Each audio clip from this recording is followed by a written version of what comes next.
What's up, everybody? This is Pluto 7, the official historian of the Bronx Boys Rocking Crew. And man, I'm still wrapping my head around this one. We got Coke the Rock. Coke. Man, what can be said? The architect of you've seen it. You know, you've seen this from the beginning. Like, what can anyone say after that? I'm sorry. I went, Be who you are. You gotta geek, be who geek you mode. are. Hey, And brother, Lucky Bling. and brother Lucky Blake, man, glad to have both of you. We appreciate your time. I understand, you're on your way out, whatever, whatnot. So we're gonna do like a few quick things. But I have to say thank you for your time. I appreciate both of you. I appreciate, you guys, contributing to the culture that, like, I remember being a kid and hearing about you, and then there's the Karis one with Coco Rock, Who Herc, and then Band. It's like, and I'm a kid visualizing this. I'm like a 13-year-old, 12-year-old kid visualizing this, and I'm like, wow. So for you to be here, it's surreal. I can add this on my resume. Um, what are your thoughts of like institutes such as Cruise in the history? The museum is coming, and like TDB is celebrating their 50th anniversary, and you guys are celebrating your 50th. You know what I mean? You guys are like James, man. Y'all doing it to death.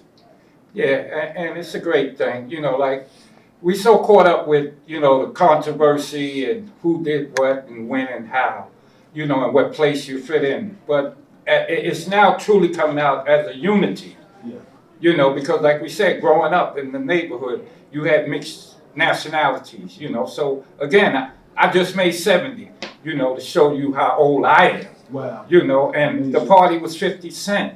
So, and I feel with hip hop in its own right, we killed disco as we see, Yeah. And like you said with Cruz, you had to be with the block. Like it wasn't as peer pressure, but like you said, if you live here, you can't go here.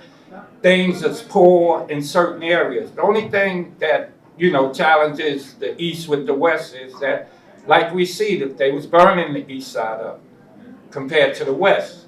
Because I moved to the West. I grew up on the East side, but I left early in the 6th grade. But I went to the West side, and the West side was a little different because it was a lot of more working class people. This is why I said again, I didn't grow up amongst certain things. Like it was always gangs, like you said. The gangs was here from the beginning. Yeah. On now I can even put it together as when they were saying how, like you said, they do b-boy dances, and not actually a name because the hip hop didn't have a name. No, it was just like It- called the jam, or yeah, just like you, right, what you right, did. right. That was just the protocol of the culture of the community. Of course, it was of course. it wasn't like a special like an announcement. It's just what went on. Eventually, it became an announcement when you hear like Coco Rock and Hercules, brothers, going to be out and throwing the jam. It's like something you didn't want to miss, Now, of but course. something you wanted to be a part of. Yes, but even like I said, I couldn't see it then either. It's just the other side of me. Like I said, I was chasing the street. That's all I seen.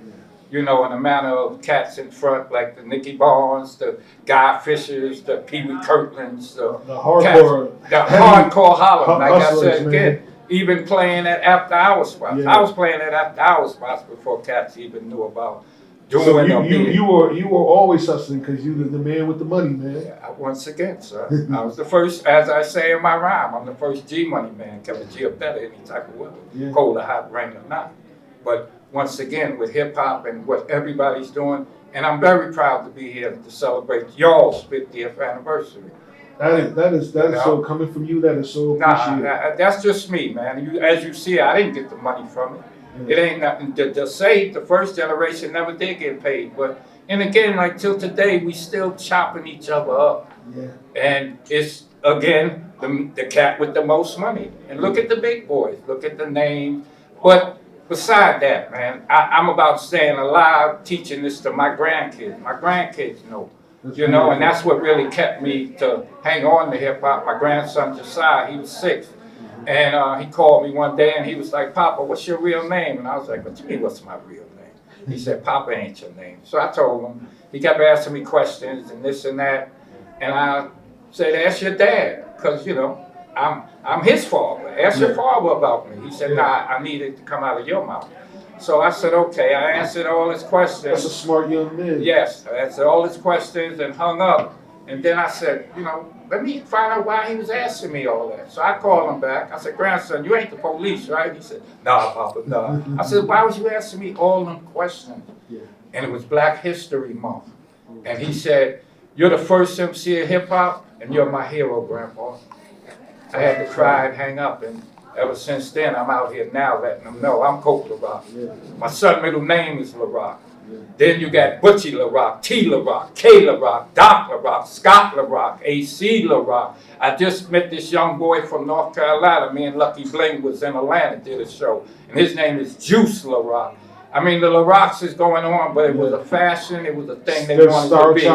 Yes, all of them. The LaRocks ain't stopped, but I'm the patent, they the product. And it's a good thing to be. Like when they tell what side of hip hop I like like all hip hop. When guys say they hip hop, I am hip hop. Because it came out of a creation. I didn't plot to be an MC. Like I said, I was on some cannabis stuff. So that's why I went to the party. You know what I'm saying? And that's how it came. But as the party got bigger, my mouth got bigger. And like I said, I did everything freestyle. I ain't never wrote nothing on paper in my life. I can tell my story, you know. But again, this is a celebration, 50th anniversary. Thank y'all, and I'm proud of that. You got something to say, Lucky? Most definitely. It's an honor as much as we here to support y'all. Y'all always supported this. Y'all made it grow. Y'all taking it to all around the world, just like the John Roy and the culture. Yeah. And we got more respect also through the people that started this, the foundation, that never get the credit. Because everybody think it started from 83 and up. No. And that's what we do. And that's what you are in the right spot and putting it right on the map and making a mark on it and letting everybody know, hold on.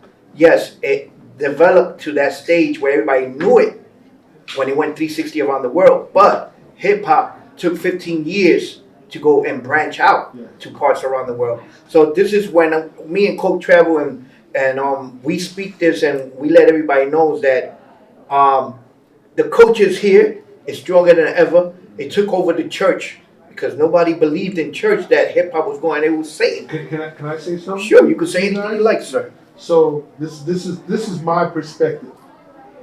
You have religion, you have government, you have all these organizations that are supposed to help a collective group of people. None of them touched the world than hip hop. Yes.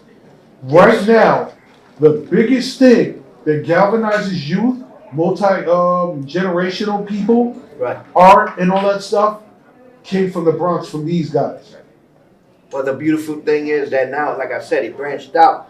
So when it branched out, now it went to a different bracket, a different level. Yeah. And the beautiful thing is that now people are getting recognized, people are getting paid for their art, their skills, and their knowledge.